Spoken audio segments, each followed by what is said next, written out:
Well, why don't we go ahead and get started? We're getting started a little bit late because we have our student trustee orientation at 5:30, and we're excited to have a great group of some returning and some new student trustees. So that's why we're starting a little bit late. So I will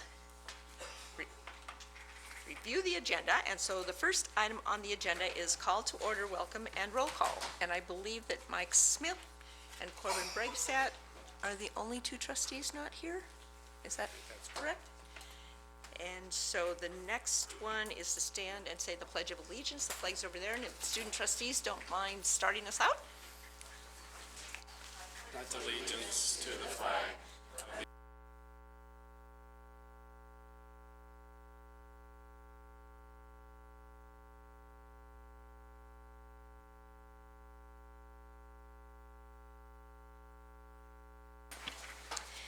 And now we are on to item number 3, which is to review, revise, and approve the agenda. And do any other trustees have any revisions or requests to revise the order in which we consider the agenda?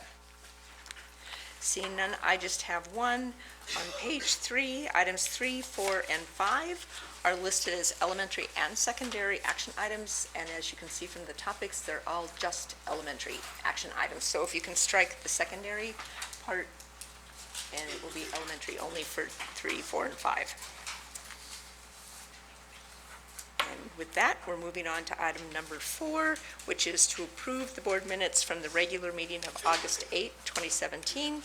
Are there any corrections or additions or clarification, something that caught your eye that needs to be corrected? Seeing none, then is there a motion to approve the minutes from the regular board meeting of August 8th? Moved by trustee Kendall. Is there a second? Seconded by trustee Decker. All those in favor of approving the minutes from the regular board meeting of August 8th, please indicate by raising your hand. And that is unanimous as to all trustees present, Elizabeth. And now we move on to public comment and correspondence. So public comment is an opportunity for members of the public to come to the school board and let the board members know about items that fall within the jurisdiction of the school district, which are not on our agenda. And since they're not on our agenda, the board won't be discussing them because we need to comply with the Open Meetings Act before we can have a discussion of an item, because we have to give notice to the public. The board itself is going to be discussing them. But if there's anything that you want to bring to our attention, good, bad, of any concern, or of anything that you want us to know that's going well, we love public comment on non-agenda items, and we allow an opportunity at the beginning and end of every meeting. Any public comment? Seeing none, then we'll move on to noting that there is one written correspondence included in the packet. And then Superintendent Thane is going to do the introductions for our community connection. We frequently, at least once every other month, try to make sure that we connect with the community that is supporting the school district in a variety of ways. And tonight, we're going to meet someone who's going to tell us about additional support. Thank you. And one of the roles I enjoy as superintendent is sitting as an ex officio member on the Missoula Education Foundation Board. The Missoula Education Foundation has a mission really as its sole purpose to support education within Missoula County Public Schools, and does that largely through the award of classroom grants to support innovative teaching practice. Of course, attendant to that is they have to raise funds so that they can support those practices. And they have, through fits and starts, worked over the last several years. But I'm really encouraged by what we've witnessed over about the last 8 months. Back in January, the Missoula Education Foundation Board hired an executive director, and it's my pleasure to introduce her tonight so that she can present herself, present some of the ideas about the foundation and some background information for you as well as for the general public. So it's my pleasure to welcome Elizabeth Ettinger.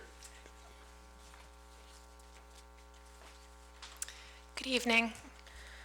My name is Elizabeth Ettinger. I'm the Executive Director of the Missoula Education Foundation, and I have a very brief just update. I'm here today to introduce myself and just talk a little bit about our success of the past year. As some of you may know, MEF, Missoula Education Foundation, was created out of an initiative of the MCPS School Board roughly 10 years ago. We are very proud to support MCPS teacher classroom projects across the district. This year, we have just pushed past $150,000 in cumulative giving via our Creative Classroom Grant Program. These teacher projects are not funded elsewhere, and many would not happen without our work. So this year, we're very excited to be reaching 3,400 students in the MCPS system. That's based on numbers that the teachers themselves provide to us when they apply for funding. So we estimate that that's roughly 1 in 3 MCPS students that will be engaged in one of our funded classroom projects, and we're very proud of that this year. Though we are separate from MCPS, we are proud to partner with the school district and to support teachers and students, and we look to grow and develop goodwill and support in our community for public schools. I have brought some information today on our upcoming events and also on our organization generally. But unless you have any questions, I really just wanted to come and introduce myself and thank you for the hard work that you do every day and say that we are just thrilled to be a partner with MCPS.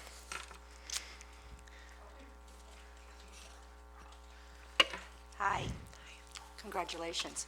I just kind of had a quick question about with the grant monies, is that just for like individual classrooms and their projects or for like, you know, a whole school or? Sure. Yeah, that's a great question. We receive we receive applications from teachers directly every year. They do not tend to go through the schools.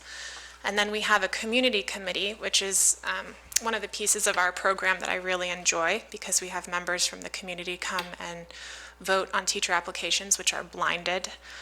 So they get to see the phenomenal work that teachers are doing, and a lot of them, you know, that's something they may not hear about frequently, or they may not be familiar with the work that's actually going on in our schools. So it's directly from teachers, and then through MCPS, you know, we write a check to MCPS, that money flows through MCPS business office. Okay, so do any of the academies have, or would they qualify for any of your funding? The academies. Like the Health and Science Academy? Oh, sure, absolutely, yeah, Okay, all right, thank you. yeah. Any other questions? I have a question, Elizabeth. Yes. So can you let us know, I know you're going to hand it out, but since this is an opportunity for the public to see you on Sure. TV as well, what are some of the activities, both involving students, do students give out awards as well? And also, what are Yes. some of the fundraising activities? So while our You had some great ideas Oh, this year. sure, yeah. So while our primary programming piece is the Creative Classroom Grant Program, and just in terms of the number of dollars that we distribute, that's our largest program as well. We also have 2 other program pieces.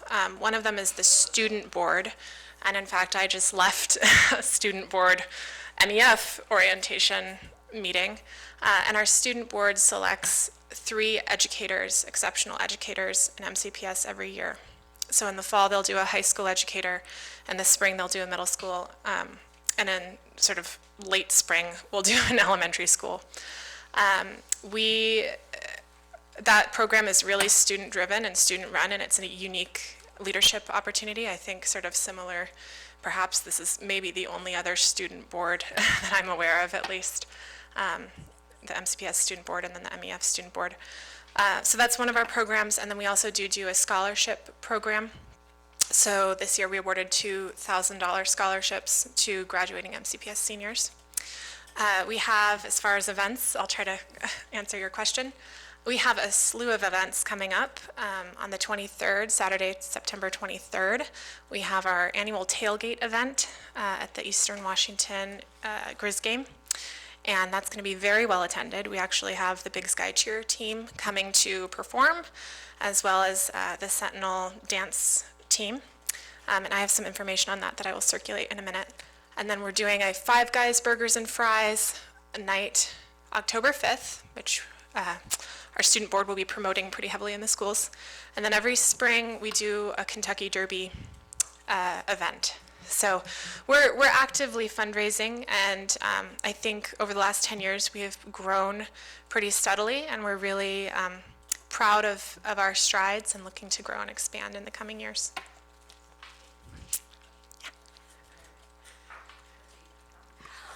So what is the process a teacher would go through to apply for Sure. funding? Yeah, absolutely.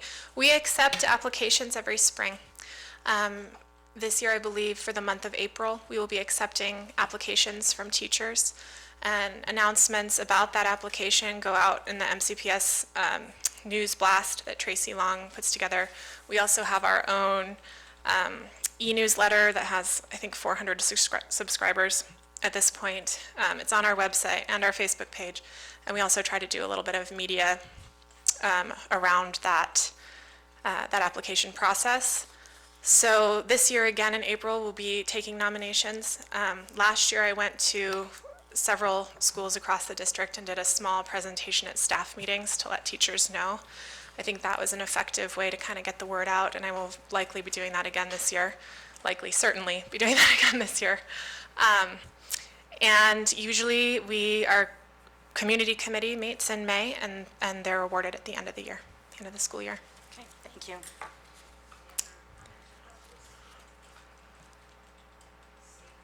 All right. Thank you all. Any public comment on the MEF? Thanks again.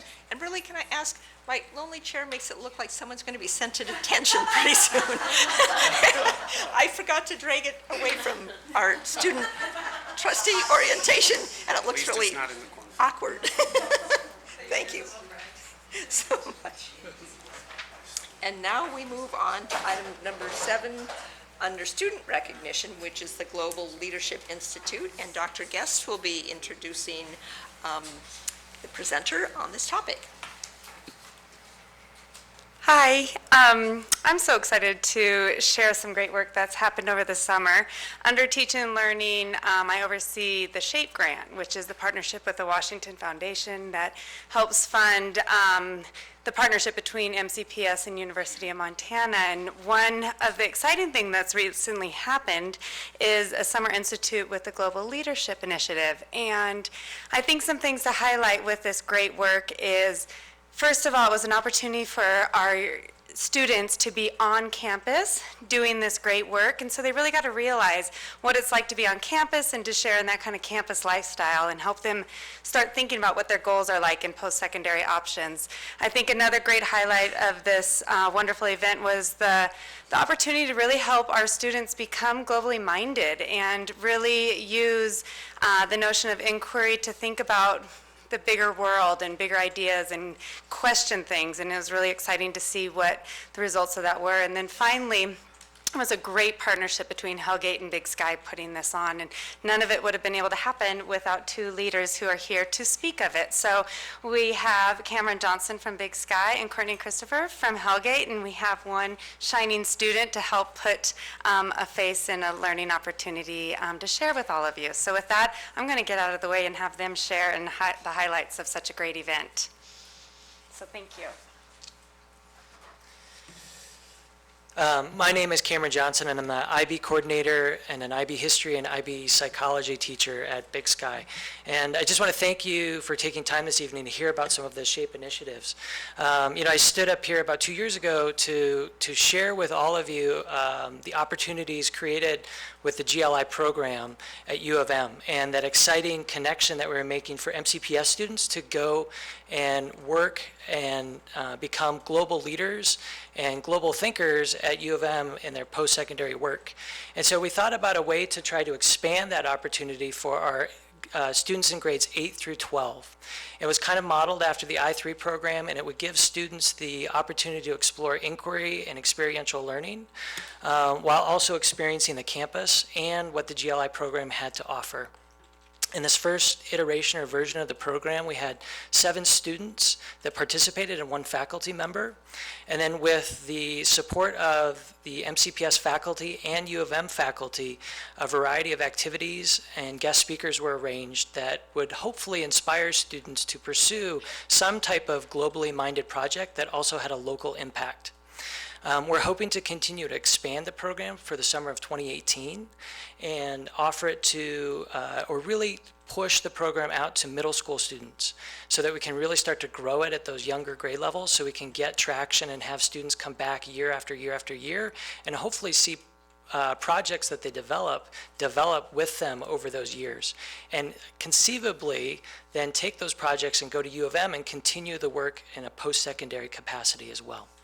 But with regards to the outcomes and experience of the program, I'll turn that over to Courtney Christopher, who bravely volunteered to be the faculty member of the program, and Olivia Panarello, who's a student at Hellgate.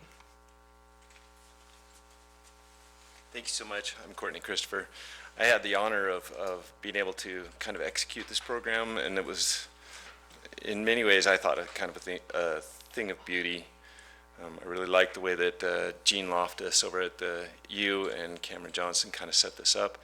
They had quite a few opportunities with really insightful professors and other campus leaders during the first week, and then they got a chance to develop their own program. I'm going to let Olivia tell you about her experience. Hi, my name is Olivia Panarella, and I am a senior at Hellgate High School. I participated in the GLI program this summer, and I'd just like to quickly highlight on some of what I thought were the, best components of the program. We got to hear, as they said, from a slew of really interesting and intelligent professors and guest speakers, and they gave us really invaluable advice that I thought, that I can take with me into my future. And I created a program along with 2 other students who were really hardworking and great, and it was called Humans of the Zoo, and it was based off of an Instagram page that has a couple million followers that's called Humans of New York, excuse me. And this Instagram page basically is about me and these other students getting out into the community and photographing basically random strangers that we find around Missoula, and then interviewing them with a select amount of questions about their life experiences and what makes them diverse, etc. And then we would post the photos that we took of them along with what we thought was like the most interesting or the most compelling thing that they said, basically trying to raise awareness about the fact that even in our small town of Missoula, where there isn't a high level of diversity, there still is like such a different amount of people here. And I just thought that I wouldn't have thought of this idea without the Global Institute and without all of Mr. Christopher and without any of the guest speakers who came, because all of them influenced me and my partners in this idea. And I'm actually still continuing to do this, and I think that's one of the most important things to highlight, is the fact that I am continuing this because it did make such a large impact on me. Thank you. I would like to add that Olivia did a really, really nice job, as did all the students that were there. That, for me, was the most impressive part, is to watch them think their way through, and I was very proud of what they did. Any trustees have any questions? Trustee Decker, or comments?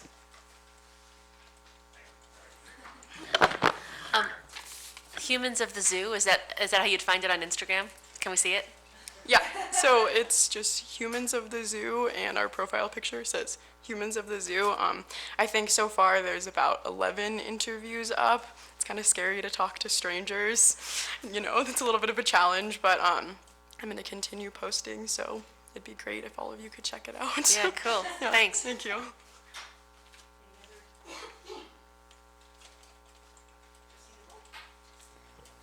I'm just curious, Olivia, how you heard about the program or what got you involved with it. So I heard about it through my mom, because she's really invested in Hellgate. She is involved in like court and a lot of the other activities there, and so she's always looking for new opportunities, and so she told me about it. But I think that most of the other kids, especially the ones who came from Willard and also go to Hellgate part-time, I think most of them heard about it from their guidance counselor or their principal, and that was what the largest amount of kids had come from.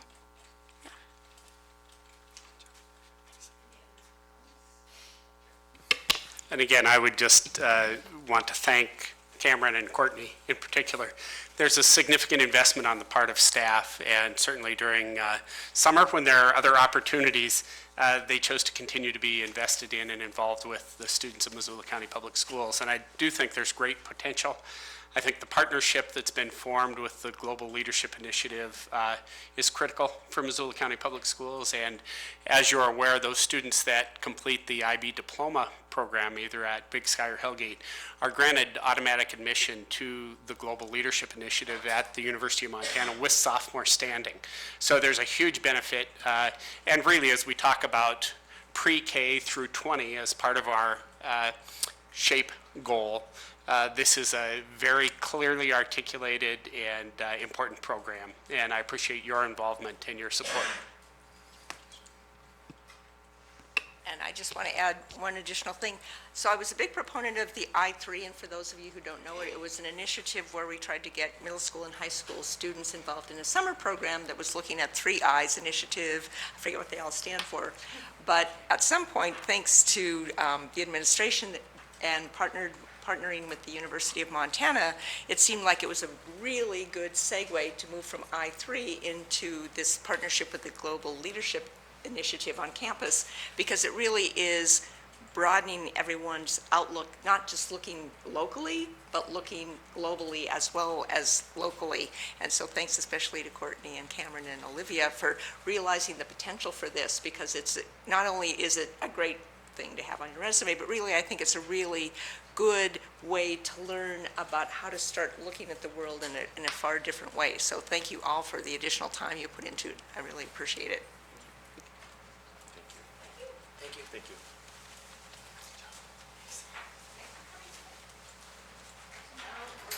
Student trustee reports. So if you can just say your name, and if you have an unusual spelling of your name for Elizabeth, our secretary, if you can spell your last name, although it is on the list she was provided, so I think she might just be good.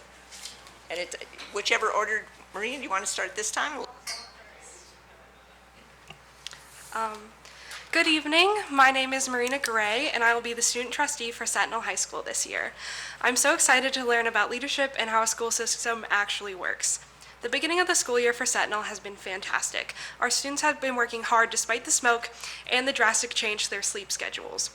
I'm delighted to report that 334 freshmen were welcomed into our school by the Spartan ambassadors. This brings the total enrollment to 1,259. Students this year can take new and diverse classes from cybersecurity to astronomy. The class of 2019 will be the first class to be able to graduate with the AP Capstone designation, and Sentinel is the first high school in Montana to offer this. Fall sports have started up. Golf, cross country, soccer, volleyball, and football are striving for success yet again this year. Many games have been rescheduled due to the smoke. However, last Friday, Spartan football went to Butte to battle Great Falls High with a 28-6 victory. Our cross-country runners are looking forward to finally being able to run this Friday right here in Missoula after the last meet was canceled due to smoke. Tonight we have both boys and girls soccer playing in Kalispell, and tomorrow golf will be in Kalispell as well. As we speak, Sentinel's varsity volleyball is warming up to play Hellgate at 7 o'clock right across the street at home. Even though we are only a few weeks into the school year, clubs and extracurricular activities are beginning to gear up. On Monday, the Missoula robotics team held their first meeting of the year and are excited to get things up and running. The Sentinel Drama Department is having auditions today and tomorrow for the fall play, Do Not Go Gentle. The Special Education Department has scheduled their 23rd anniversary craft fair for November 25th at Sentinel High School. Funds from this event will benefit the Missoula High School Special Olympians and the Special Services Department, so be sure to mark your calendars. The Sentinel Wind Ensemble has announced that they have been selected to perform in the New York Concert Band Festival at Carnegie Hall in March of 2019. Sentinel's HOSA chapter will be sending 5 representatives from the club to Washington, D.C. to attend National HOSA's Washington Leadership Academy. For 5 days, these representatives will meet other students from around the country, tour the Capitol, and learn more about healthcare on a national level. There's no slowing Sentinel down as the summer ends and the school year begins. The Spartan family is looking to excel, whether that be in the classroom, on the field, or in the community. Thank you. Good evening. My name is Gabe Jordanay, and I'm here with Mackenzie Morrison. We are the student trustees from Big Sky High School. We've had a very strong start to our school year here over at Big Sky. Mackenzie's going to talk to you about some things we did in the very first week of school. Then we'll touch on our academics, our fine arts, and our athletic activities. So with that, I'll hand it over to Mackenzie. So today I'd like to start with the vision for student government this year. At the conclusion of the 2017-2018 school year, we want to be able to reflect on the year and see that overall, the Big Sky community of students and staff is stronger and more united. We want to see students embracing the SOAR values and expectations of Big Sky High School. Most importantly, we want to see that all students are proud to go to Big Sky. And some of the steps we took to help ensure that and begin that process was on the first day of school, we handed out beads to everyone as they showed up to kind of promote school spirit. And then we had an assembly the first week of school, which has never been done since we've been in high school. Just another thing to introduce everyone and welcome them back. And then the final thing, student government is creating a freshman buddy program, which is a mentor program. So each freshman will be paired with an upperclassman mentor to help guide them and show them how to be an Eagle. Yeah, so Mackenzie and I developed that vision over the summer, and we planned these activities in the first couple weeks of school, such as the welcome, such as the freshman buddy program. As things that will help us achieve this vision. And to clarify, we use the acronym SOAR in that vision. Our acronym at Big Sky for SOAR is show respect, be open-minded, aspire to graduate, and be responsible. So by centering, how we want our student government to be run and how our vision will be spread through the school, we centered it around those SOAR values that we preach every day at Big Sky. So for our academics, our new international club began meeting this week and kicked off with a guest speaker from Soft Landing's, the refugee program. So we have an international club at Big Sky, and they have a guest speaker from the Soft Landings program. A big thing for Big Sky students, the senior project kickoff. Senior projects are centered around community service and experimental learning. So students will participate in things such as job shadows. They will innovate something, create something. For example, just to give you an idea, for my senior project, tentatively, it could always change, but I'm going to try and get wilderness first aid certified through ARI at the University of Montana. And I then want to, that's one of the pathways, is to get a certification. And then from there you have to give a skill, teach your skill, your new learned skill. And I am looking into maybe going back to some middle schools and doing wilderness first aid or wilderness survival scenarios to those who are interested in being in the backcountry and being in the great outdoors of Montana. So that's just an example of a senior project where people are going out into the community and teaching new skills and things like that. The Health Science Academy had an ice cream social to kick off the school year and welcome parents and students to a new school year. Of course, the Health Science Academy is a great thing at Big Sky. Both Mackenzie and I are in it and actually student ambassadors of it. We go on many field trips, interact with the medical community throughout the school year. I believe in October, we're looking at going to the University of Washington and touring the medical school there, so that'll be an exciting thing. Big Sky takes great pride in our Model United Nations team. We are gearing up and meeting already for that conference at the University of Montana, the MUN conference. That's an exciting thing for our Big Sky students. Some big news, our Big Sky chemistry teacher, Dave Jones, is currently on leave studying climate change in the Arctic on a polar trek mission. He's accompanied by a university professor, so he also has a blog, so a lot of the Big Sky students have been keeping track of his activity down in the Arctic. It's been extremely interesting and quite inspiring. Now I'm going to talk a little bit about our fine arts. So marching band, speech and debate, and drama all had camps this summer, and the first drama production, The Half Moon Show, is coming up on October 12th. We also had a tuba player from Big Sky make all-national band and will travel to Nashville to perform in all-national ensemble.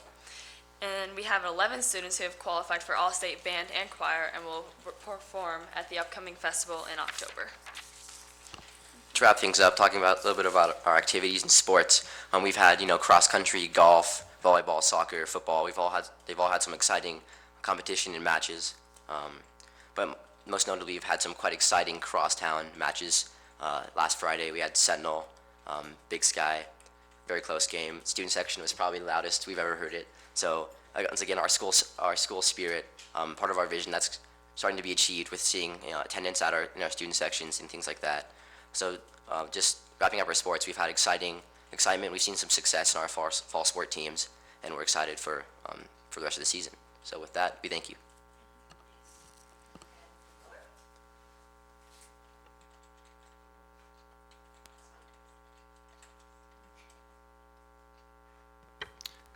All right. I'm Brandon Anderson. I'm from Willard. I actually did not have a whole lot of time to write out an entire speech. However, I have compounded a short list of topics which I'm going to go over. First off, the new building. As many of you know, as probably all of you know, we are undergoing construction for the new building of Willard, and it is being built in the parking lot, which is going to be a little bit tough with construction and everything going on while class is in session. But we just had the groundbreaking ceremony a couple days ago on September 11th. And the actual construction of the building will start later this month. When we started school last month, it was actually, they had already gated off the parking lot to get students to be a bit used to not having it there, you know? And the front doors are already locked. All the students and teachers, they have to park on the streets around the school because, like I said, we do have a lack of a parking lot. The new building, what we do know so far is it will have 2 science labs, 2 maker spaces. We will finally have a space for physical education, which is what this current building is lacking. We'll have an outdoor court, and it will be 27,000 square feet, or around 27,000 square feet, compared to the current 24,000 square feet of the Willard building. There will also be 3 music practice spaces, which is very, very much needed. Kind of at Willard, something you notice is a lot of people like playing music, and there are a lot of guitars just hung up everywhere. So having music practice spaces will be pretty great, I think. This year we have 40 new students, which is compensating for a total of 80 graduates from last year. So right now I think it's a pretty comfortable size, nice amount of people, an amazing new crowd. I really like a lot of these new students. Next Saturday, we are having some students involved in spontaneous construction over at Home Resource. Just like we did last year and the year before that, I think that'll be pretty interesting. And also the new crowd for the Willard Wire, I think they're pretty great too. We're going to be coming out with our first issue here in actually a few weeks. I am pretty optimistic that we'll be able to get it done. I'm actually more optimistic about the newspaper than I have been in a while. Like I said, I'm really into the new crowd. And actually, that's all I have. And just so everyone knows, we ask our student trustees to stay as long as they can, but since they all have school and homework and activities, that if you can stay, that's great. If you want to stay for a little bit, that's fine. If you need to leave now, that's fine. And just to explain, Hellgate is in the process of choosing their student trustees. They've revamped the model by which their student trustees are selected, so we should have them at the next board meeting. And Seeley Swan has 2 returning student trustees, but Keaton and Ibby, but they were both involved in a school-related after-school activity tonight, so they couldn't participate by telephone, because usually they're very good about at least being able to participate by telephone at every meeting. And so with that, if anyone needs to get going, you're free to go. If you want to stay for a bit, that's fine too. And it's whatever works for you guys. And I know Brandon's not feeling great, so you might want to leave. And so with that, we move on to announcements from Superintendent Thane. Thank you. There are some items printed on page 26 of the packet, a couple that I'd like to highlight. First of all, Monday, September 25th, students will not be in session. However, it's a professional learning day for staff, and we will be conducting a variety of activities that fulfill pupil instruction-related requirements for the district. Seeley Swan High School, however, will be open on September 25th, as will district offices. The next regular meeting of the Board of Trustees will be Tuesday, September 26th, here at the Business Building. However, the meeting that follows that, Tuesday, October 10th, will be our annual meeting at Seeley Swan High School, and we'll meet at 6 p.m. in the cafeteria. October 19th and 20th will also be professional development days. Those are the days for the state leadership conferences and the state educators conferences. Of note, Trustee Wake will assume the presidency of the Montana School Boards Association at the Montana Conference of Education Leadership in Billings on the 19th of October. So we're excited for Ann, and we appreciate her dedication and her service. We opened the school year on August 25th with a keynote speaker. We brought in Ken Williams. Ken had come to our attention when he made presentations through Solution Tree as part of our professional learning communities training. And I just thought the day was phenomenal. We had all certified staff at the Denison Theater at the university for a morning keynote presentation, and in the afternoon, the guiding coalitions or the leadership teams from each school stayed and participated in workshops with Ken, and set a wonderful tone, created some expectations about what it means to have high expectations for all students and how we can begin to work to attain those expectations. So now our challenge is, of course, to maintain the momentum and to put into action the plans that the schools and the district are developing. We, of course, opened to newly rebuilt schools with Lowell and Franklin, and if you have not yet had the opportunity to be in the buildings, they are phenomenal, and I think they're going to be transformative for those two neighborhoods.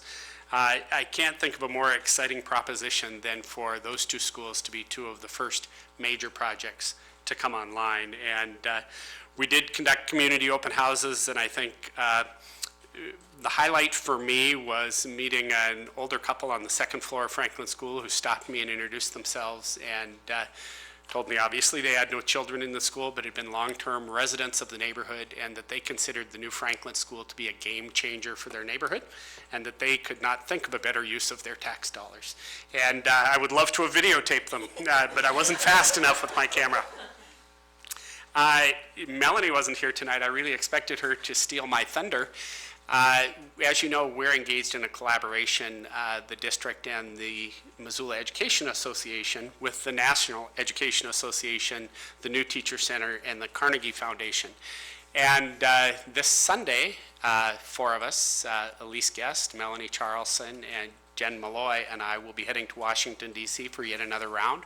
We'll be engaged all day Monday and Tuesday in sessions at the National Education Association office, returning to Missoula Wednesday evening, and we look forward to continuing that collaboration. What we're working on is a networked improvement community, and essentially we're looking at teacher recruitment and retention and how we can really enhance the satisfaction of incoming young professionals or new professionals to the district through making sure that we have good onboarding practices and support teacher mentoring. So we're excited about continuing work on that project. The last item on my report tonight, if you have not yet looked at pages 27 and 28 in the board packet, they contain the enrollment figures, classroom by classroom, school by school, and grade level by grade level. And what's important to note, if you get to the final column at the bottom of page 2, we have an enrollment of 9,101 students. We have not been above 9,000 for years in this district. Two of the schools that have the most significant increase percentage-wise are Lowell and Franklin, which I think is important to note. But we're up at all three levels. At present, we're up about 119 students from where we ended the year last year. So we continue to grow, and although it's made for some large class sizes in some places, and of course we're in tight fiscal times, that's a good problem for us to have. Thank you. And so are there any announcements from any trustees? Trustee Decker? And then Thanks. Segueing from what Superintendent Thane was saying about the opening of Lowell and Franklin, and being a Lowell parent and a resident of the North Side, there must have been some kind of magic that happened in the very last week before that open house. Because people would ask me every day, how's it going? Are we going to get there? Are we going to be there? And I said, apparently, yes, we are. But there was definitely a significant amount of work that was taking place right up until the very end. And you never would have known it when you walked into that open house. And the smiles on the faces of staff and the excitement of the parents and kids that were there were really pretty amazing. And I know how hard the staff must have worked to unpack everything, set up their classrooms, down to in the kindergarten and first grade classrooms having the children's name tags on things so that when those very little ones walked in, it felt ready for them. And doing that in a really fast period of time is pretty impressive. And I want to particularly point out that the library was still a little bit being unpacked while the open house was going on. And there were numerous retired librarians from the district who had shown up to help and pitch in. And I think that's just really a remarkable testament to the all-hands-on-deck community spirit of MCPS. So great job to everyone who was involved with that.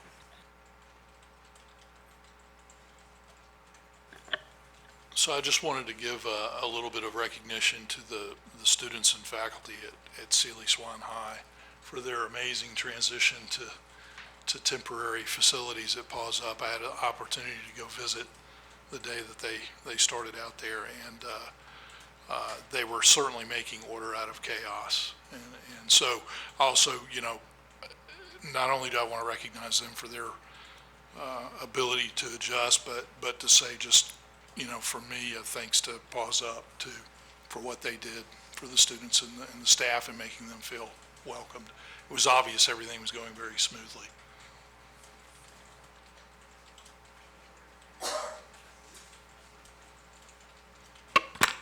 Thanks. I just want to welcome the student trustees, and those were really great reports. And I wonder if we could get the name of the blog from the Big Sky High School teacher publicized in some way. I do not have the name of the blog now, but I'll certainly reach out to the school board and get it to you guys. That'd be great. Thanks. I think a lot of people would want to follow that. Absolutely. So thanks for mentioning that. We can do that. Yeah, great. And thanks for all your reports. That's great. And Brandon's too. And one other thing I want to mention is that it's Suicide Prevention Week in Missoula. This is actually a national and international event sometime in the month of September. It's a big deal, but I do want not to dwell on that issue, but to thank Superintendent Thane and the school district for going to the effort and taking the time and energy to have every school in School District 1 educated, this is the teachers, staff, and administration, in suicide prevention. Last year, all 17 schools got suicide prevention training so that they can recognize the signs of suicide and depression and those issues in either students or adults. It's a really wonderful training. I would love to see more of that training throughout the county. And if anyone knows of an organization, a school outside the district, an employer group, a church, one of the animal groups, what do we call them? The Lions Club, you know, the service clubs, sorry. I was thinking, Right. Anyway, it's good that we're being light about this topic. But we would be happy to provide a free class, and it's really terrific training. And I think it has been a real important and impressive commitment on the part of the school district to do that. Oops, any other announcements from trustees? Seeing none, well, thanks for all those announcements. And then we'll move on to the consent agenda. And that's item number 9A, 1, and 2. The consent agenda is a mechanism under our board procedures which allows us to use a consent agenda to expedite business at every regular meeting, where if there are items that we see on either a monthly or quarterly basis or with great regularity, which are things that are mundane and perfunctory, then we're able to put them on the consent agenda, which only means that the trustees won't be discussing them because they're something we see all the time. The public can still provide public comment, and if any trustee has any concerns about any of the items on the consent agenda, that individual trustee can ask that the item come off the consent agenda, which then allows for discussion by the board. And so this month we have two items, which is to approve MCPS student attendance agreements. And these are the list of students who are residents of MCPS but who are choosing to go to school in other school districts, and that's number one. And then we have the comparable item on the consent agenda is to approve out-of-district attendance agreements, which are those students who are from outside MCPS school district who wish to attend school at an MCPS school. Trustee Lorenzen? Well, I didn't know when to break in. I missed the opportunity to pull this off at the beginning. I would like next time for this to be a public agenda item, the out-of-district enrollment and the corresponding leveling going on within our schools. Okay. Crowding and leveling within our schools and the number of kids coming in from out of district. Okay. And so what trustee Lorenzen was indicating, that rather than do that this time, she's asking that these items come off the consent agenda next time, so to allow a little bit better explanation to the public and to the school board and to student trustees as to what these items cover. But as I understand it, that would be for the next meeting, and we can continue with them on the consent agenda this time. And so that's what we'll do for the next agenda setting meeting. We'll pull them off for next month so that there can be a discussion so everyone can better understand what they involve. But since they're going to remain on the consent agenda now, I would be looking for a motion to approve the two items on the consent agenda. Moved by trustee Wake and seconded by trustee Kendall. And as I indicated, there won't be any board discussion, but is there any public comment? Seeing none, then all trustees in favor of approving the two items on the consent agenda, please indicate by raising your hand. And that is unanimous as to all trustees present. Thank you. Now we move on to new business. First is under teaching and learning, and it is to approve a grant application summary. Dr. Guest is going to explain to us the background information about this, and there's supporting documents found on page 32 in the agenda's attachments.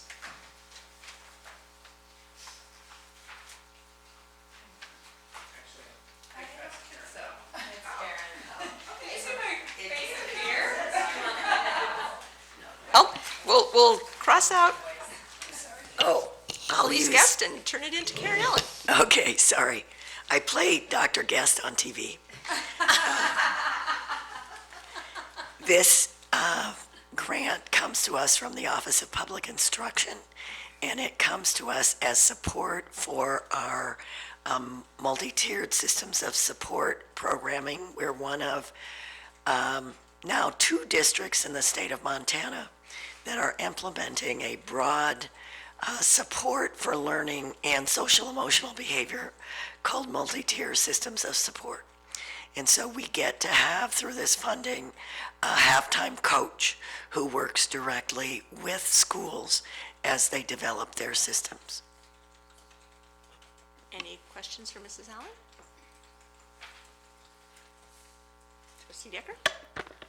So is this a new position or ongoing, an No, ongoing grant for an This is an existing position? ongoing, Carol Ewan is a state trainer and coach for multi-tiered systems of support. She's now a staff member. At one point in time, she was the coach, but now she's a staff member, and we can hire one of our social workers who's actually a social worker on staff as the other half. May I ask, is there a time limit in terms of this grant as far as how many years one district is able to get this funding? No, we apply every year. I would hope it would be there in the future. Of course, the world turns. And there are 2 districts receiving this kind of funding currently? No, there are 2 districts that are now district-level implementers of multi-tiered systems of support. We're one of the 2. But the grant is really not tied to that. It used to be really tied to MBI, or the Montana Behavioral Initiative. But now we've broadened to include behavior and the academic piece. Any other questions? Seeing no questions, then is there a motion that we approve the grant application summary that Mrs. Allen just described? Moved by trustee Wake. Is there a second? Second by trustee Decker. Any board discussion? Seeing none, any public comment? Seeing none, then all trustees in favor of approving the grant application summary that's found on page 32, please indicate by raising your hand. And that is unanimous as to all trustees present. And now we move on to an information item, which is about Smart Schools 2020, and Superintendent Thane, will you be in? I go straight to Burley. As was referenced in trustee comments, yeoman's work was done in order to open Franklin and Lowell on August 24th, originally for their open houses, and then for staff to return and ultimately students on August 28th. As Trustee Decker referenced, the Thursday morning of the open house, we were actually still without a yard or lawn at Lowell, and in fact, that was the day they laid the sod. There was a tremendous amount of work done at the very last minute to make sure those facilities were completed and ready and safe for staff and students. And I know as I walked the building at one point, I saw Burley running a vacuum cleaner. I saw Eric Holting, our owner's construction rep, running a vacuum cleaner. It was truly an effort on the part of many.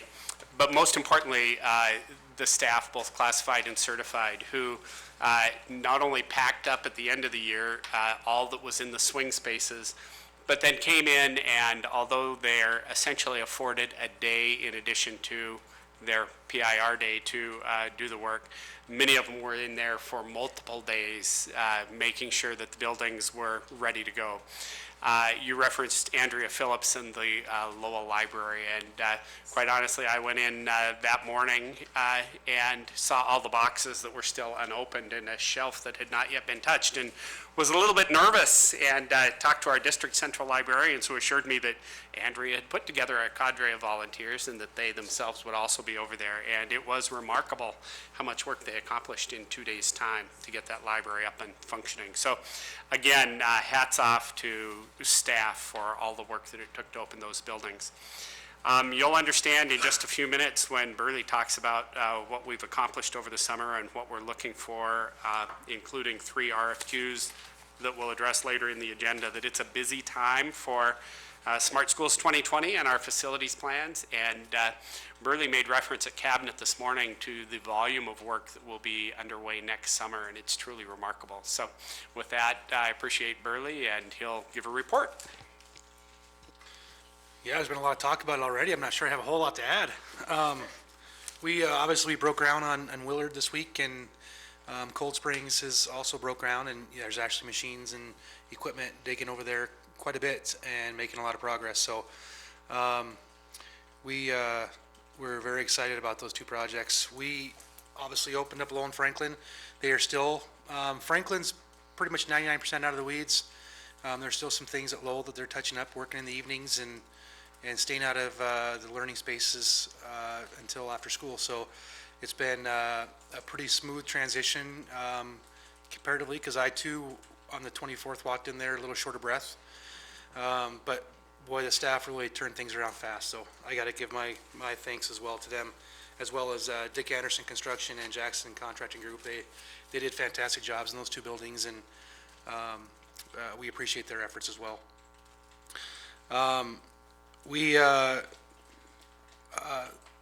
As you'll see later on, as Mark kind of referenced, next summer I kind of sat down and kind of looked at the forecast plan of these bond projects, and next summer in some fashion we'll have construction happening at Hellgate, Sentinel, Washington, Willard, Russell, Cold Springs, Lewis and Clark, Hawthorne, and Middle Hill.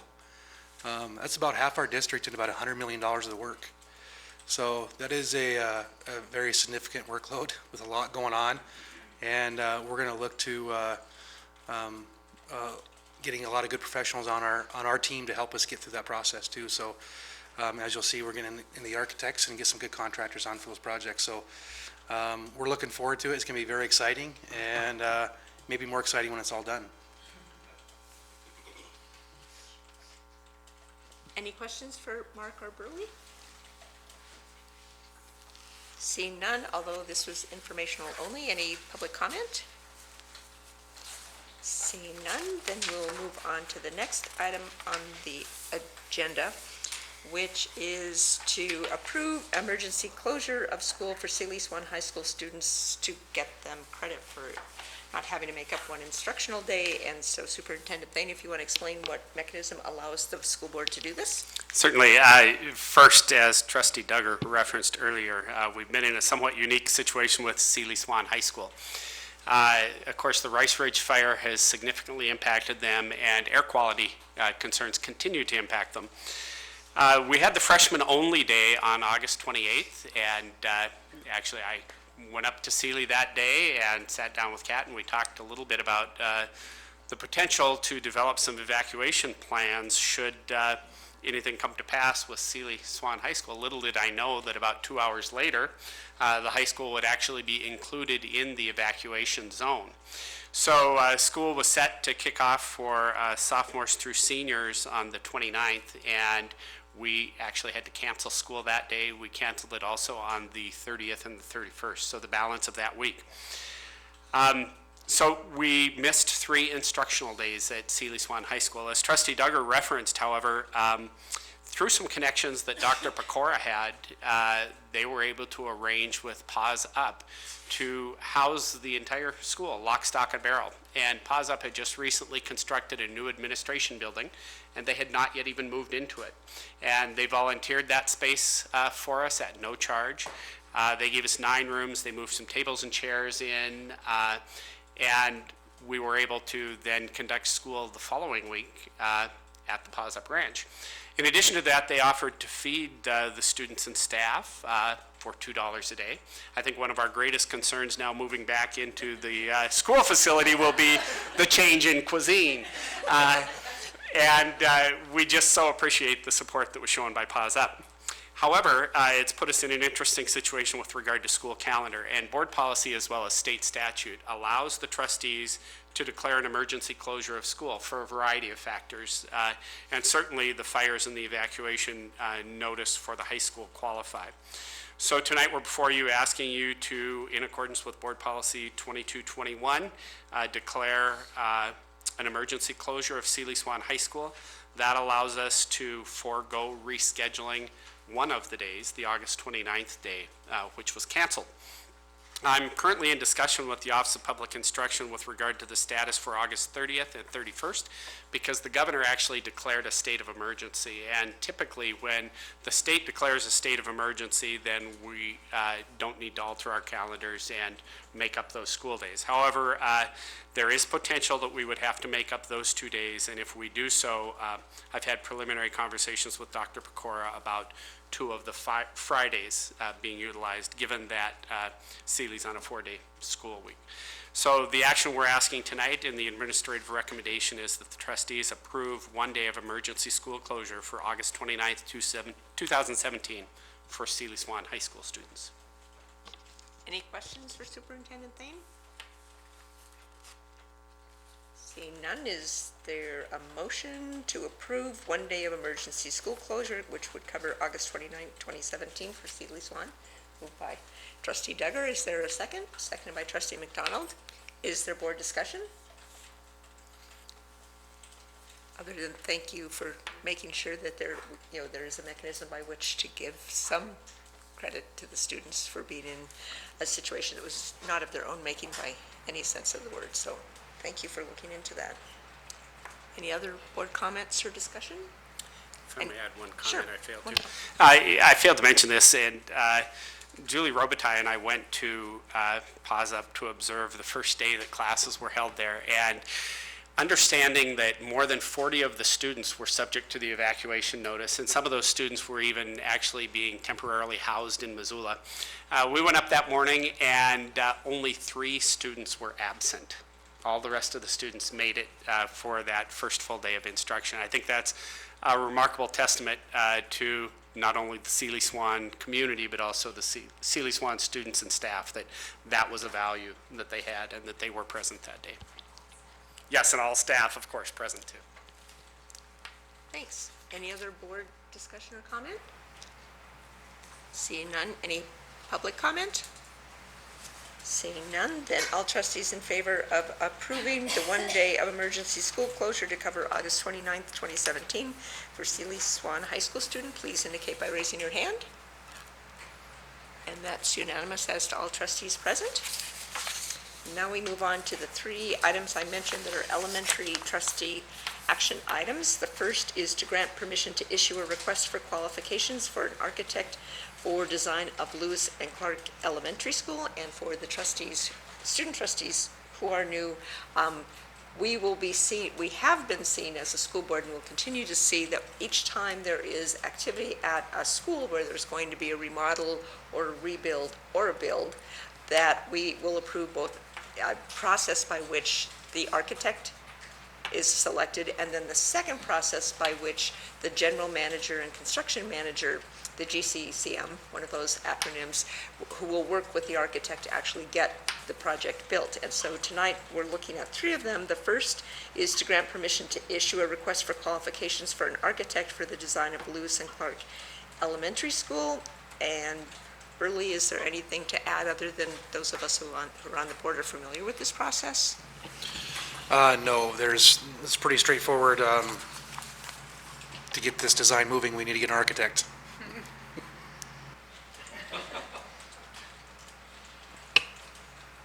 Any other questions? Any questions for Burley? I just want to point out, Burley, it looks like you and Superintendent Thane have realized sometimes the permitting process is a little bit slow. And so we're getting these requests earlier than we might in order to make sure that we have the permitting at the time that the building will actually be happening. So thank you for paying attention to some of the things we've learned from the first set of build projects. I really appreciate that. Trustee Deckers? Have we ever put out 3 RFQs for an architect all at the same time before? Has that come up before? Yeah, pretty close, pretty Close. close. These are still spread out a little bit over, we're not advertising at the exact same time, so. Oh, so these are going to be staggered, like? They'll be staggered, yeah, so we'll have everybody in place, I believe it's that last board meeting in November. So it's spread out over 8 weeks or so. Cool. Because it's possible there may be firms that would be interested in more than one of the projects and all of that, so. Absolutely, and, we had a growing pain with that once where we did, can't remember if it was GCCM or if it was architect, but there was some confusion from the firm when they were putting in. And not that they didn't do it right, it was just, they kind of voiced, hey, we had too many, two things we were trying to juggle and get it in. And then it depended on if they got one job over the other, whether or not they'd be involved. So we make sure we stagger them out now. Any other questions for Burley? Seeing none, then is there a motion from an elementary trustee to grant permission to issue a request for qualifications for the architect design services associated with the construction projects for Lewis and Clark Elementary? Moved by trustee Lorenzen. Is it seconded by trustee McDonald? Is there any board discussion? Seeing none, is there any public comment? Seeing none, then all elementary trustees in favor of the motion to grant permission to issue a request for qualifications for the architect design services associated with the construction projects at Lewis and Clark, please indicate by raising your hand. And that, is your hand up? Oh, okay, thanks. That's unanimous as to all elementary trustees. And then we move on to the same request to grant permission to issue a request for qualifications for an architect for the design of Hawthorne Elementary. Burley, anything to add to this one?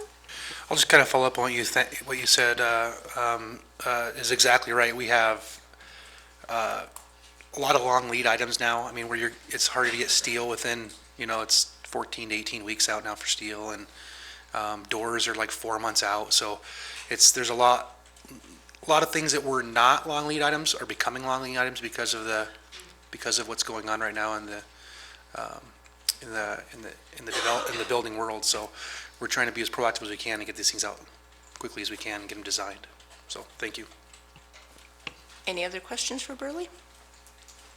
Seeing none, then, is there a motion from an elementary trustee to grant permission to issue a request for qualifications for the architect design services for Hawthorne Elementary?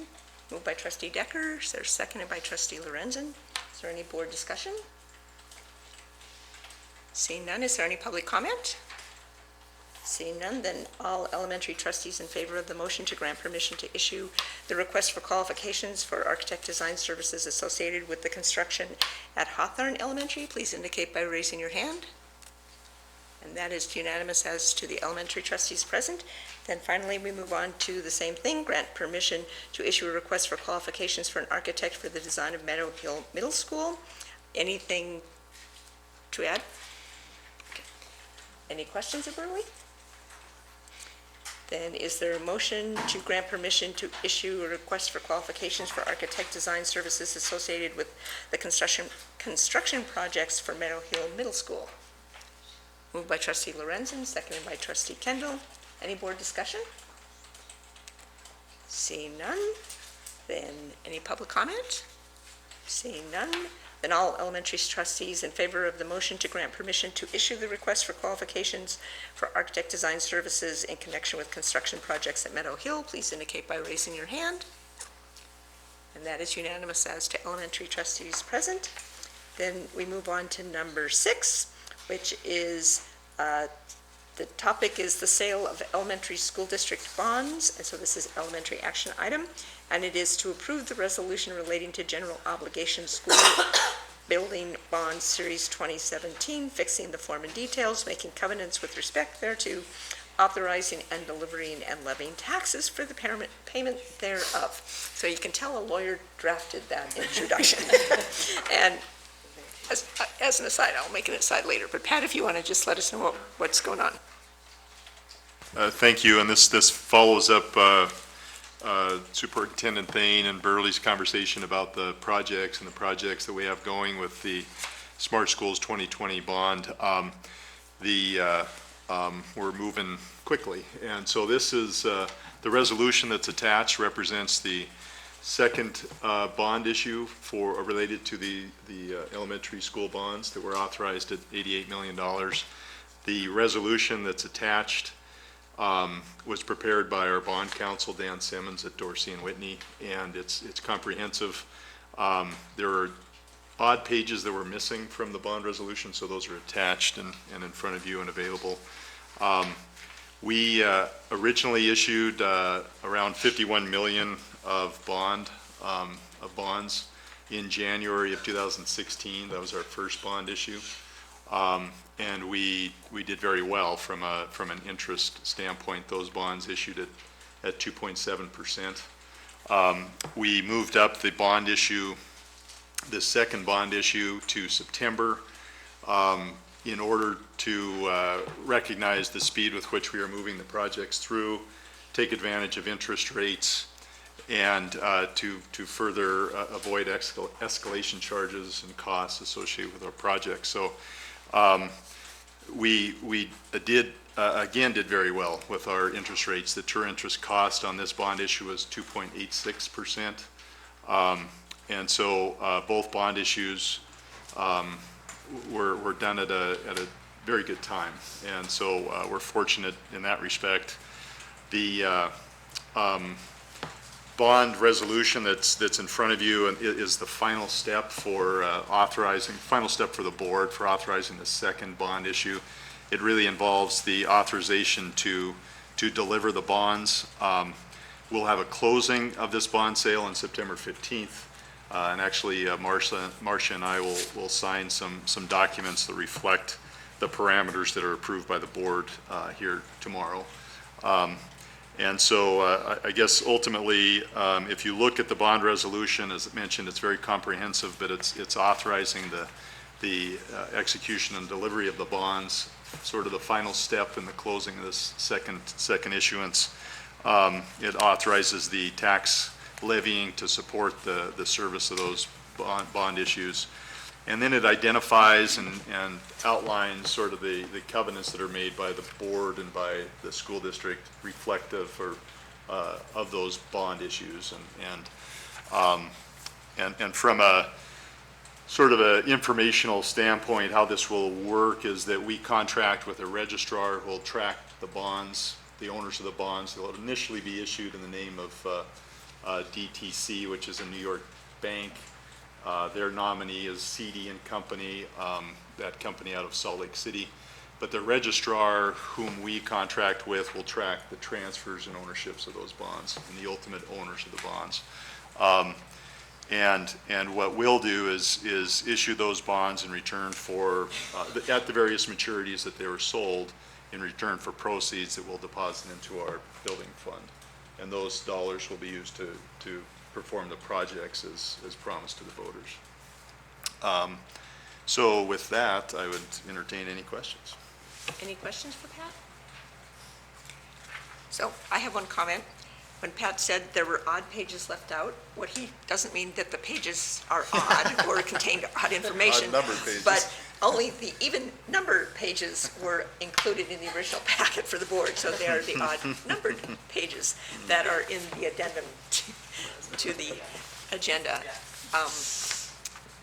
Any other questions for Pat? So is there a motion? Oh, Diane, or sorry, trustee Lorenzen? Hi.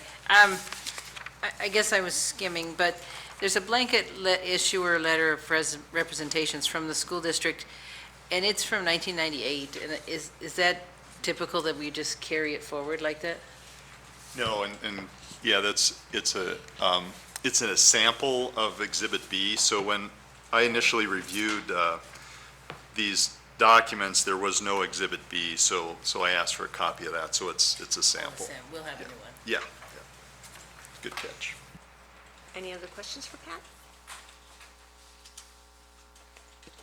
Seeing none, then is there a motion from an elementary trustee that would allow the trustees to adopt attached resolution 2018-4E, which is found in our packet?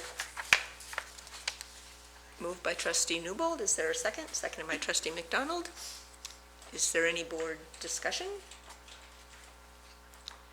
I'll have a bit of board discussion. I had the opportunity to sit in on two longer discussions with D.A. Davidson representatives who walked Mark, Pat, Dan Parrish, and I through everything that was in this process and walked us through quite carefully what it all entailed.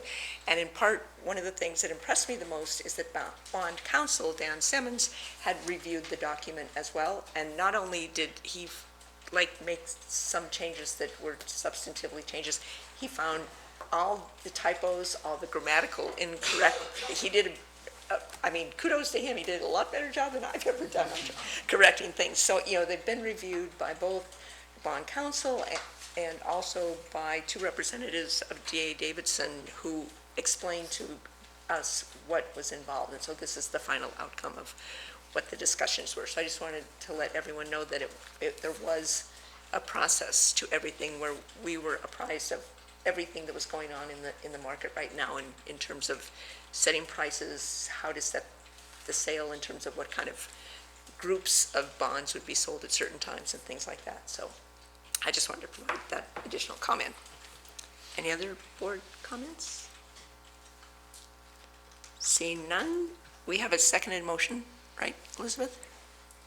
Yes. Okay, so all elementary trustees in favor of approving or adopting, public comment. Sorry, any public comment? Thank you so much. Seeing none, then all trustees, elementary trustees in favor of adopting the motion to adopt the attached resolution 2018-4E, please indicate by raising your hand. And that's all unanimous as to all elementary trustees present. And then we move on to 7, which is the parallel recommendation that the trustees adopt the attached resolution 2018-4S for the sale of high school district bonds. Anything to add about this other than it's just different set of numbers? Yes, I only add that the original issue was $22,785,000, and this is the second issue, final issue, $47,215,000 on the high school side. Would I guess like to thank Chair Holland for her time in participating in the pricing calls that we had, the preliminary and final, and then also for executing the documents. And it was time consuming. It's not a process that you do every day, very much outside the wheelhouse. But happy with the results. And the high school true interest cost also 2.86%, which I understand is very, very good. And I understand in a conversation with Aaron Rudio from D.A. Davidson today that the market's changing. So hopefully we're at the right end of that movement of the market. I would just note that if you look at the background information that Pat developed for this item, there's a section that talks about the fact that the board established parameters when you adopted the resolution in July that included that the total, or the true interest cost for the bonds should not exceed 4%. And at the time we were promoting the bond election, we talked about a projected 4% interest rate. So to have a true interest cost of 2.86% is really remarkable. And it has the potential, of course, to save significant dollars on the part of the Missoula taxpayers.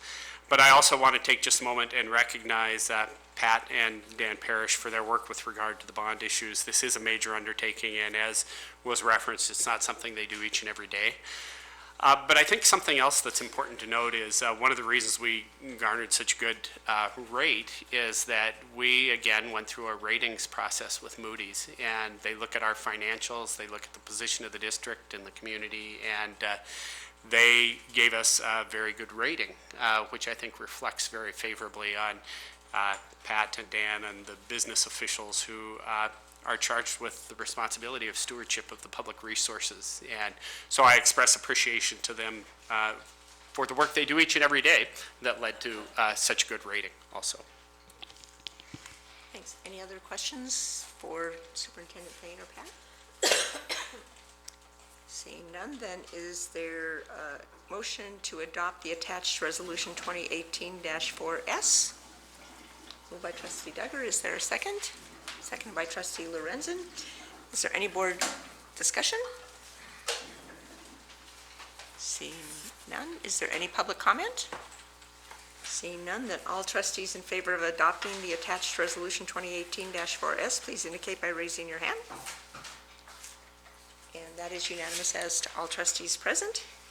And then we move on to 4 different updates, which were tabled at the last school board meeting because we had 2 people by telephone with tenuous connections, and so we decided it would make more sense to move them to this meeting so that everyone could hear and participate better, both the public and the trustees. And so the first is the technology fund update, and it looks like it's Hatton in your waiting days. Well, I'm excited that this will be the last opportunity I will have to brief you on the tech fund update. The new technology director will be starting on Wednesday, and you'll get to welcome Ray Cooper into that role. As you can see from the update that is provided, this closed out our fiscal year from last school year. We ended the year with just about $194,000 in rollover in the tech fund. And Russ Hendrickson and I had identified several areas where that rollover money would be used, both in this fiscal year's tech fund planned purchases, as well as things that we had identified a need for savings over time, large projects that would require cash flow to implement. So even though it is rollover, it's earmarked for a variety of things, and it'll be up to Ray Cooper to determine if she tends to agree with those decisions or make adjustments in the future, and she can report out to you on that. Any questions for Hatton? Well, thanks especially to you and Russ for having the foresight to do multi-year planning. Really appreciate that. Seeing no questions, this is information only, but is there any public comment? Seeing none, well, thank you, Hatton, for your last report in that capacity. Then we'll move on to a report, sorry, let me just flip back. As to transportation funds, Burley? Yeah, thanks. So it's on page 59. You can look at the spreadsheet provided. That it shows a couple things to point out. Is one, we did the budget amendments, I believe, in June or July. For elementary was $160,000, and high school was $30,000. We did use the elementary a little bit, about $100,000 in the elementary, and we did not need to use the high school reserve. So we were able to make the high school by about $99,000. So the elementary fund, or the transportation fund, looks pretty good. Any questions for Burley about transportation costs in the district? Seeing none, it's information only. Any public comment? Seeing none, then we move on to the next report, which is again Burley, which is the Building Reserve Fund update.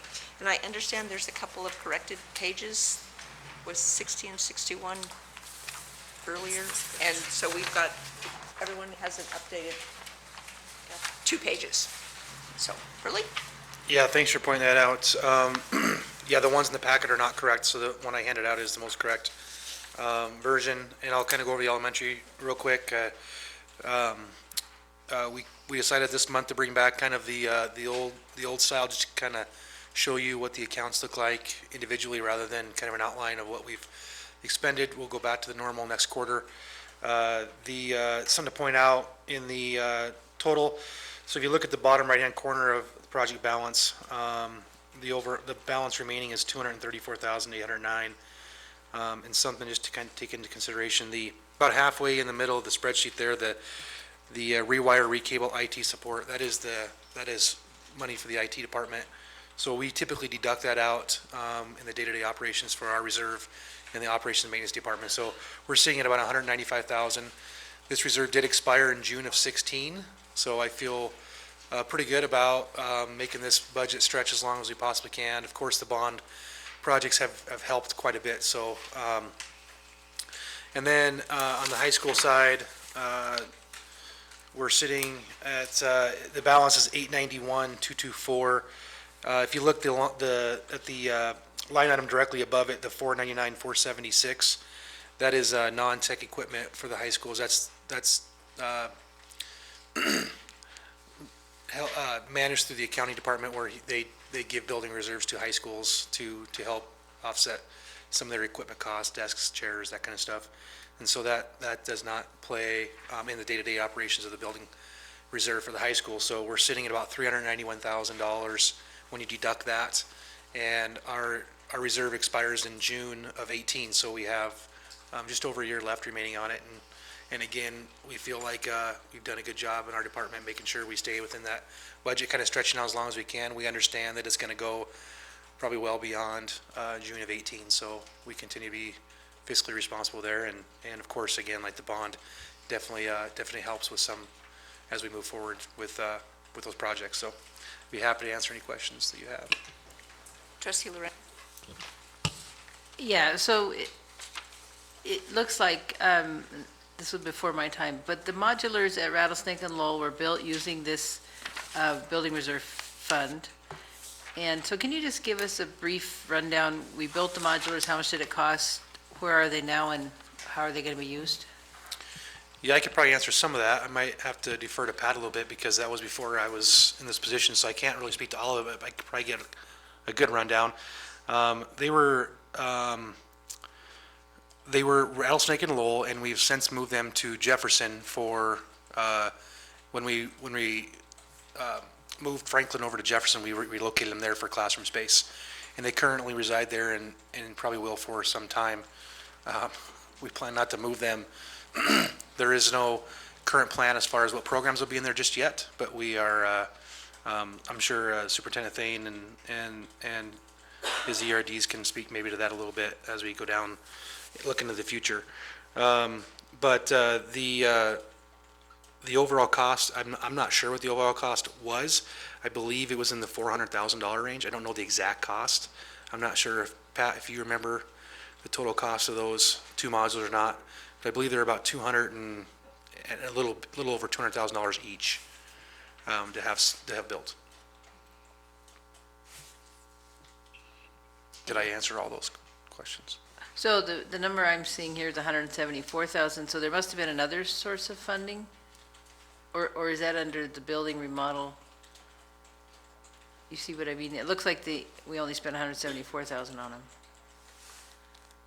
I'm looking under building, remodel, renovation.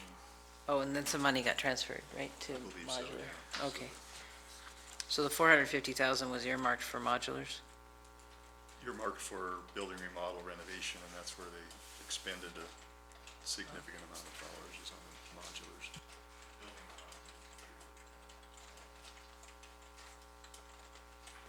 Any other questions for Burley or Pat? Thank you. Information only, but any public comment? Seeing none?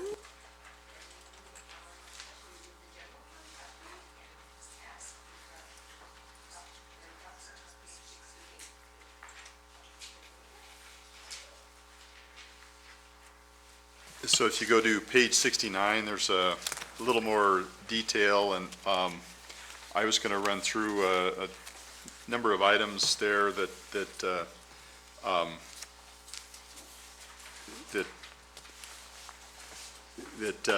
require some explanation, or that will stand out to a certain extent. The first is, if you look under the second column, which isn't really a column, but there's a list of 3 numbers. Those are the object codes, and object code 116 reflects a number of salaries. So on page 69, under the elementary expenditures, you'll see a 0 budget, but then an expenditure of about $240,000.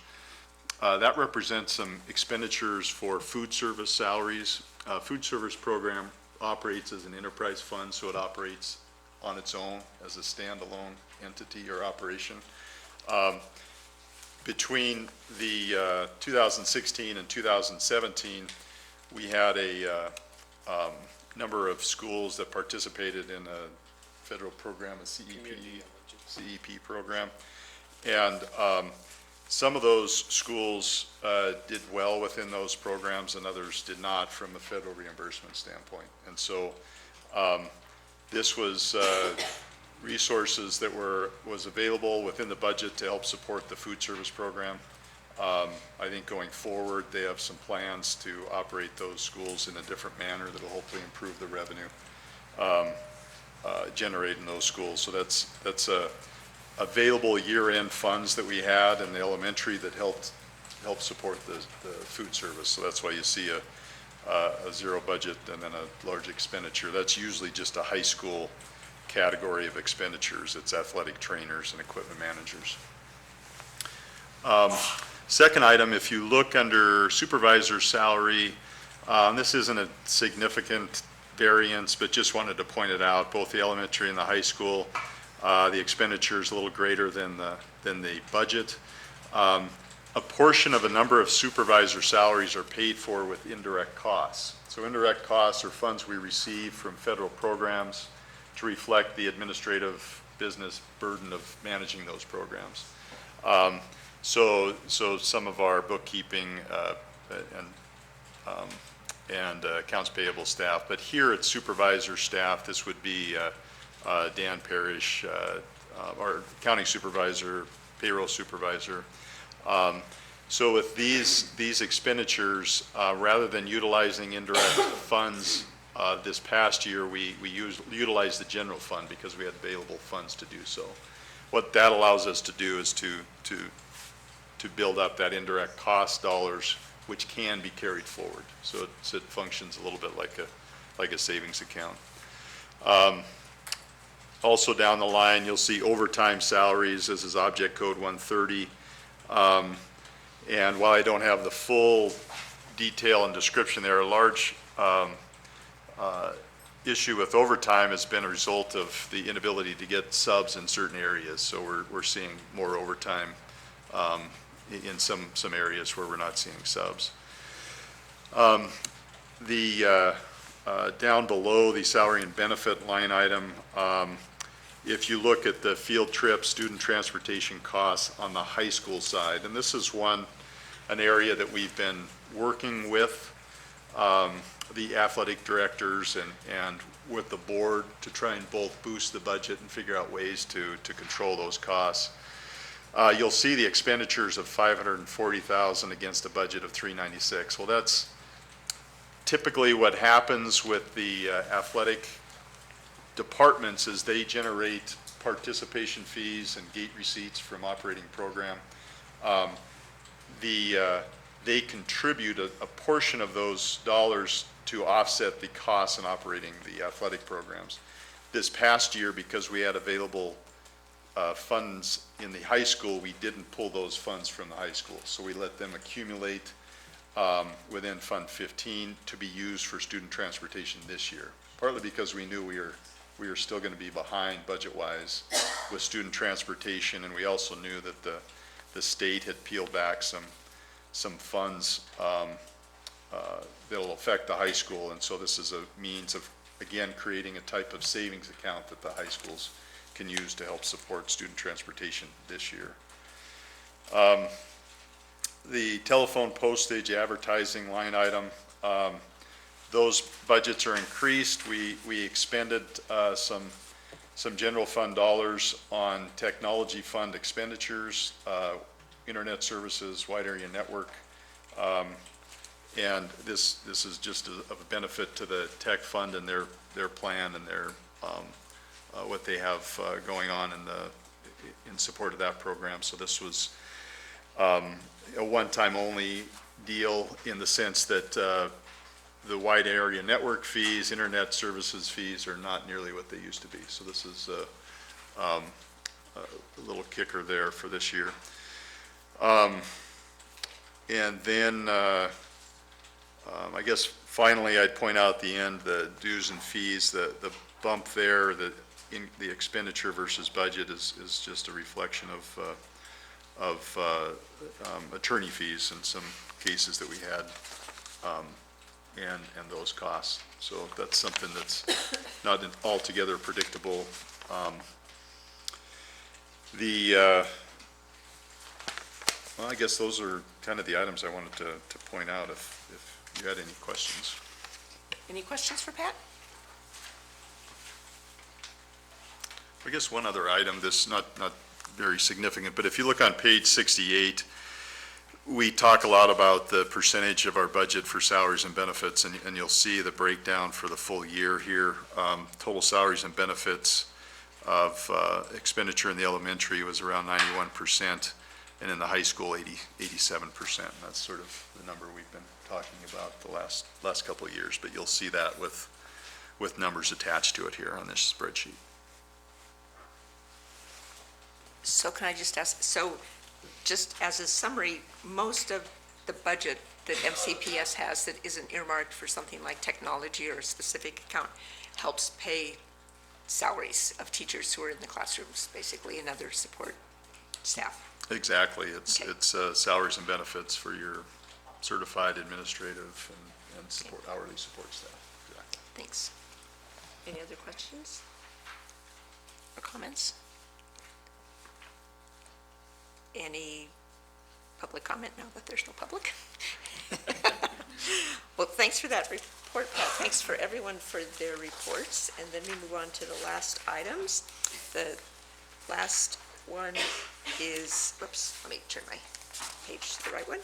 So the last one is under C, to approve the personnel report. We see this on a regular basis each month. Because it is the personnel report, we ask either individual trustees or any member of the public to not comment on individuals identified in the personnel report for privacy reasons. But if you have any general questions of Dave, feel free to ask them. Dave, is there anything unusual other than it's the beginning of the year, so there's a lot? A lot of hires, but otherwise a normal report. Any questions for Dave? Trustee Lorenzen? Are you finding it hard to hire, given the job market? This year we did something a little unusual with our classified, our paraeducators. We actually had a job fair in early August that we brought like 50-plus people to. If you look in the report tonight, I think there's over 40 new hires that we've done with classified staff. So it's been a bit more challenging, but we've been a little bit more aggressive in the market this year. We actually did advertising on the radio, TV, newspaper, and others to do some recruitment, and we're fortunately very successful with that. Any other questions for Dave? Seeing none, then is there a motion to approve the items on the personnel report that's attached to the agenda? Moved by Trustee Wake. Is there a second? Seconded by Trustee Lorenzen. Is there any board discussion of a general sense? Seeing none. Any public comment? Seeing none. All trustees in favor of approving the personnel report that's provided in the attachment to the agenda, please indicate by raising your hand. And that's unanimous as to all trustees present. Then we move on to number 2, to approve a substitute training program. It sounds like this is a new approach in the district. So Dave, if you want to walk us through what's going on. You bet. As you know, we typically hire probably over 200 plus subs a year, or employ 200 subs a year. And of that number, about half of them are licensed and the other half are not licensed. And by that I mean licensed as teachers. Under the administrative rules of Montana, it's required that any non-licensed substitute have 3 hours of substitute training. What we've done in the past is we've had orientation that we've done in August. We did that again this year. We had about 50 substitutes attend that. But we hire throughout the year, so there's constantly turnover with that. So how can we make sure that we're doing adequate training for those substitutes? So about a year ago in September, we entered into an agreement with Inspired Classrooms. It's a local Missoula company that was put together by educators who put together a 3-hour online training module to comport with the requirement of the ARM. And so we tried that for the last year and found it to be very successful. This year, we are using that as a matter of course with our substitute teachers. It's online. They can do it at any time at home. It has 11 different modules. It covers everything you can imagine, from bullying, sexual harassment policies, to classroom management, to how to engage students, how to deal with student behavior. So it's really a pretty comprehensive program put in place, focused on Montana law, focused on the things that, say, a person who graduated with a history degree but has never been in a classroom before, things they might need to know to be successful in a classroom. So we've been doing that. What's nice about it, it allows our sub-dispatcher, well, when a new substitute comes in that's not licensed, she goes ahead and gives them a login and a password. They can get online then and do it at their leisure. She can track their actual progress, where they're at and which module they finished, and when they complete it, there's small quizzes, and then they receive a certificate, and then we keep that. So I think it's really a cool thing. It gives us a lot of freedom. It covers a lot more than we might be able to cover in 15 different meetings or 20 different meetings you might do in a year. It allows them to get the exact same message. So the requirement by the administrative rules is that the School Board of Trustees would approve the training program that a district is using. So that's why we're before you tonight. Any questions for Dave? Yes, maybe? Maybe. Thanks. Is there any hands-on orientation component for new subs then? Great question, and the answer to that is absolutely yes. So every substitute that comes in would still meet with our sub-dispatcher. They go over, we put together a substitute handbook which covers our own district policies and board policies that are there. We also have acknowledgments that they would go through, from electronic use to our discrimination and bullying policies. So we actually have one-on-one contact with 100% of the substitutes with that, licensed or unlicensed, and then there's additional training for those that are unlicensed. So great question. Any other questions?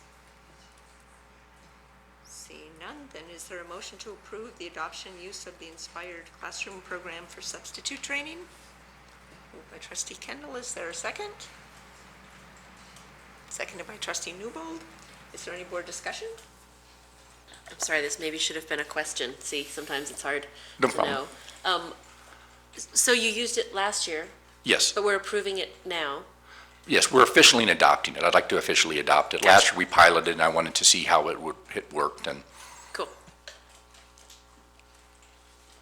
Any other board comment? Any public comment? Seeing none, all trustees in favor of approving the motion to adopt and use the Inspired Classroom Program for substitute training, please indicate by raising your hand. And that's unanimous as to all trustees present, except Trustee Wake, who has stepped out of the room, I think, to use the facilities. And now we're on to approve the wage and salary increase for nurses, and is this the last of the last of the last of the last of the groups? I knew this was, So for the student trustees, we approve salary increases for certified staff, like teachers and classified staff and certified staff. Then there's these discrete groups that have to be negotiated with separately, and so each month there's another group, and now we're down to the 4 nurses that work for the district. So, any explanation? Yeah, I'd be glad to give an explanation. So the reason we haven't come before you with the nurses, there's a petition, there was a unit clarification petition filed by the MEA on behalf of the 5 RNs in our district. And we had a hearing back in May, June, I think, but we're still waiting for that decision to occur, which would potentially influence where we're going with it. However, our nurses just do a fantastic job. They're dedicated, they're out there working, and they're not currently under either a contract with a collective bargaining agreement or under a handbook. And so as a result, we thought in good faith that we should go ahead and recognize the raise that we gave all of the employees, which is the 2.25% for those nurses to start out the year, so they don't have to wait until BOPA decision is completed or finalized. Any questions for Dave? Seeing none, then is there a motion to approve a 2.25% wage and salary increase for the nurses in the district, retroactive to July 1st, which is when it happened with everyone else? Okay. Moved by trustee Wake, second by trustee Decker. Any board discussion? Seeing none, well, thanks for including them within the salary increase. Any public comment? Seeing none, all those in favor of approving the 2.25 wage and salary increase for nurses retroactive back to July 1st, please indicate by raising your hand. And that's unanimous as to trustees present. Then we're on to item number 11. As I indicated at the beginning of the meeting, we do public comment at the beginning and end to accommodate people's schedule, but there's no public remaining, so we're done. And we're adjourned, and thank you all for staying. And as we indicated, you don't have to stay, but we appreciate you doing so. Thanks so much. If I could just say for trustees present, if you haven't looked at your district